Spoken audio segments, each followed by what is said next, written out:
Muy bien, pues buenas tardes. Vamos a continuar con el tema de triángulos oblicuángulos, pero ahora vamos a resolver problemas con los triángulos oblicuángulos. Primeramente, pues les vuelvo a recordar, aquí abajo en la descripción de este video van a encontrar ustedes las ligas para ver los 4 casos de aplicación de los triángulos oblicuángulos, 2 para ley de senos, 2 para ley de cosenos, y además tendrán el video introductorio donde les aclaro qué es un triángulo oblicuángulo, cuáles son los tipos y qué diferencia tienen con un triángulo rectángulo. Para resolver problemas de este tipo no cambia la situación, en realidad no es así, las leyes siguen siendo las mismas, las fórmulas también. Sin embargo, los procedimientos para resolver un problema a veces resultan complicados, de hecho por eso se llaman problemas, porque nos causa problemas, ¿sí? ¿Por qué? Porque no es tanto el contenido matemático el que necesitamos, sino la habilidad de interpretar lo que leemos o lo que sucede en esa situación. Para este video el problema es el siguiente.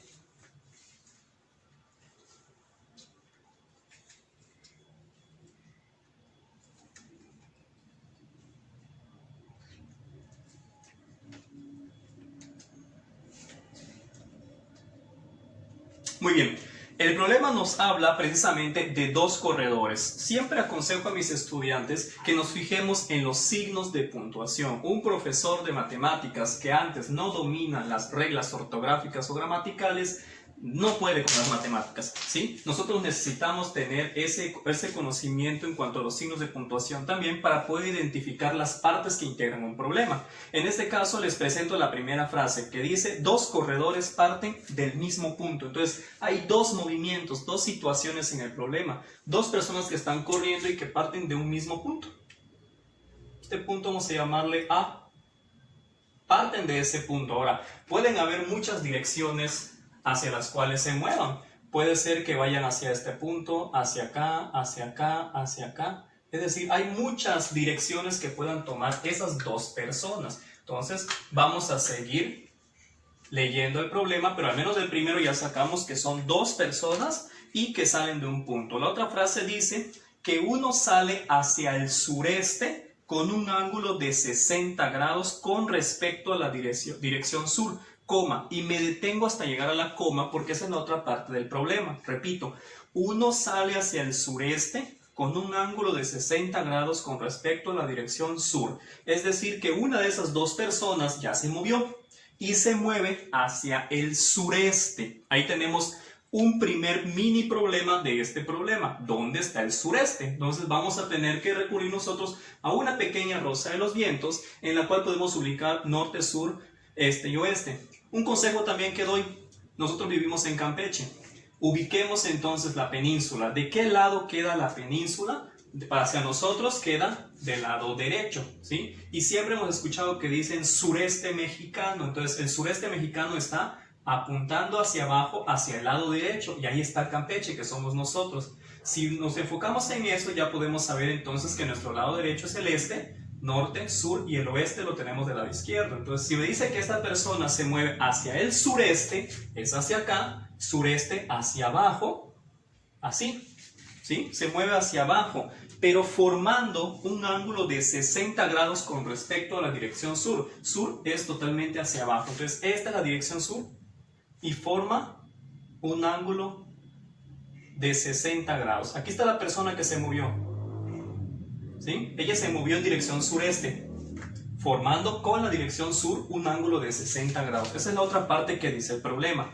Coma, seguimos. Y el otro sale en dirección sur. Punto.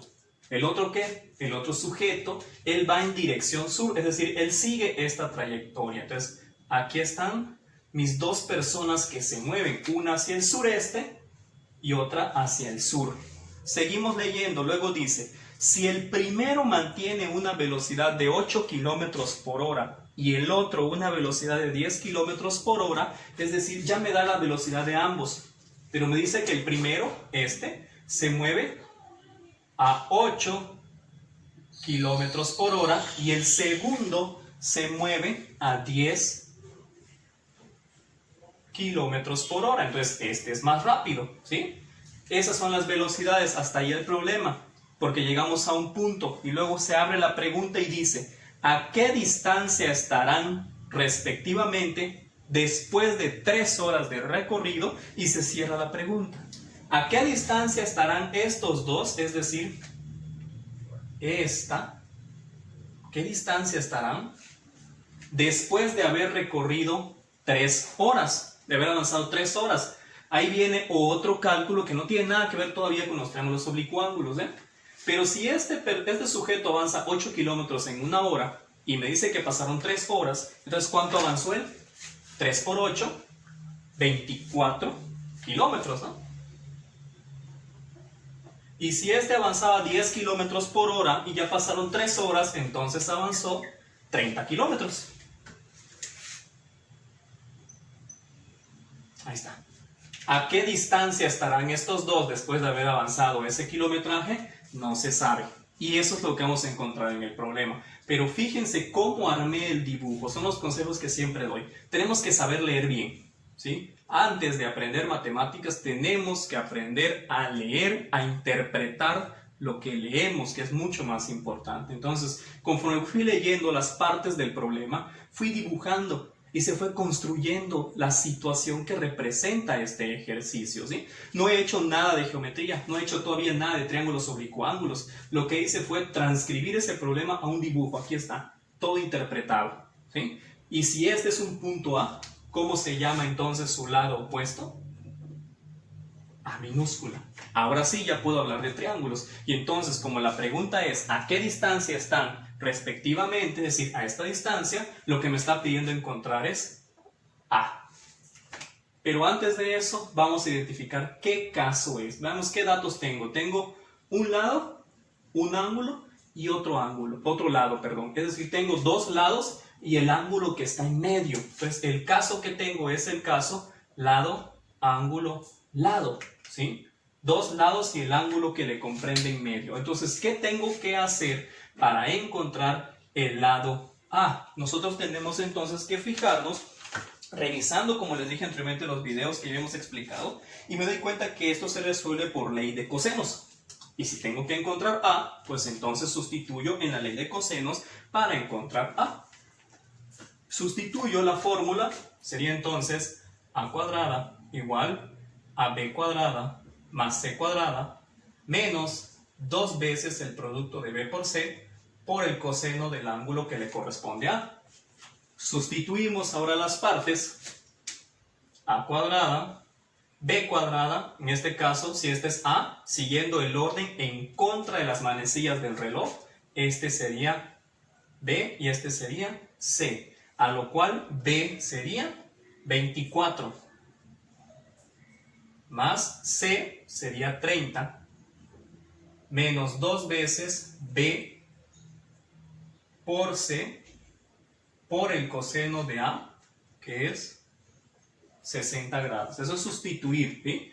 ¿Cómo hice esta nomenclatura? Vuelvo a repetir, ya lo expliqué en el video introductorio, pero un triángulo siempre se renombra en contra del sentido de las manecillas del reloj, ¿sí? Si mi reloj va entonces hacia la derecha, pues yo voy a ir hacia la izquierda. Y es así que nace entonces dónde van las letras. Eso igual es muy importante al momento de resolver un triángulo, la ubicación espacial de su nomenclatura. Entonces, continuamos aquí, ya nos quedan operaciones aritméticas. Elevamos 24 al cuadrado y nos da 576. Más 30 al cuadrado nos da 900. Menos, hacemos esta multiplicación de una vez. Respecto al signo menos, 2 por 24 nos da 48. 48 por 30 nos da 1440 por el coseno de 60. ¿Sí?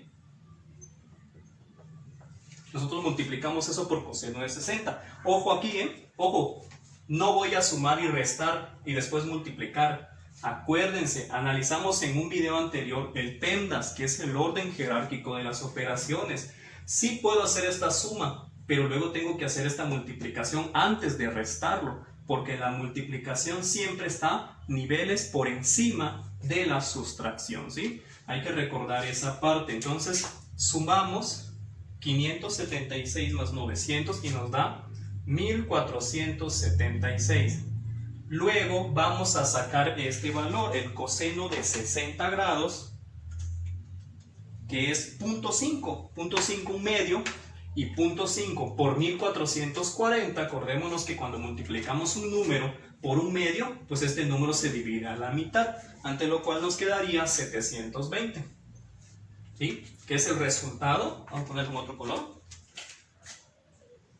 Todo esto nos originó este resultado. ¿Ok? Ahora sí, ya podemos hacer la resta, ya no hay ningún problema, no estamos violando una regla de orden jerárquico. Y 1476 menos 720 nos daría 756. Y ahora, yo necesito A, no A cuadrada. Por lo tanto, una potencia pasa al otro lado como una raíz. Así que A sería igual a la raíz de 756. Sacamos la raíz de 756 y nos da que A es aproximadamente 27.49,54. Y ya tenemos entonces la respuesta a nuestro problema. Siempre doy consejo igual a mis chicos. Cuando creas que terminaste el problema, vuélvelo a leer. ¿Sí? Vuélvelo a leer. Entonces volveremos a leer la pregunta del problema que dice: ¿a qué distancia estarán respectivamente después de 3 horas de recorrido? Pues regresamos a qué distancia. Esta es la distancia. Pues van a estar a 27.4954 kilómetros. ¿Sí? Y esa sería la respuesta a nuestro problema para este caso de la ley de cosenos. ¿Sí? Vemos que no es difícil, una vez que apliqué la fórmula llegué al resultado. Lo difícil es haber interpretado la expresión del problema y las partes que lo integraban para poderlo resolver. Eso es lo que a veces nos resulta complicado. ¿Sí? Pero hasta este momento estamos bien. Espero que nos haya servido el video. Les invito a consultar los demás. Vamos a continuar posteriormente con otros ejercicios. Gracias.